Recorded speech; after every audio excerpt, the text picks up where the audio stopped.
இந்தியாவுக்கு இளைய பிளேயரா எடுக்காங்க, தரமான பிளேயர் எடுக்காங்கடா. இவங்களை வச்சு இப்ப சின்ன டீமுக்கு எடுத்துருக்காங்க, கண்டிப்பா பெரிய டீமுக்கு ஆட வைப்பாங்கன்னு யாரும் நினைக்காங்க. அது நடக்காது. ஏன்னா ரோஹித் சர்மா, விராட் கோலி அவங்களாம் போறேன்னு சொல்லவே இல்லை. ஆனா இவங்களா அடிச்சு பத்திட்டாங்க.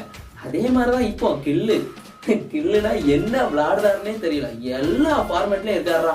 T20ல கேப்டன்காங்க, ஓடியில கேப்டன்காங்க, டெஸ்ட்ல கேப்டன்காங்க. என்ன கேப்டன் எனக்கே தெரியல. என்ன விளையாண்டு தெரிச்சிட்டாரு அப்படின்னு எனக்கே தெரியல. அதே மாதிரிதான் நம்ம சூரியகுமார், ஹர்திக் பாண்டியா, நம்ம கில்லு இவங்கெல்லாம் என்னைக்கு அங்கெல்லாம் போறோம் இல்லாட்டா இதே மாதிரி அடிச்சு பார்த்தாங்களோ அதுக்கு அடுத்துதான் இவங்க நம்ம மாத்திர ஒண்ணு, மைடி, வைபவ் இவங்கெல்லாம் உள்ள எடுப்பாங்க. அதுக்குள்ள இவங்களுக்கு வயசாயிரும், அதுக்குள்ள வேற பிளேயரே வந்துருவாங்கடா.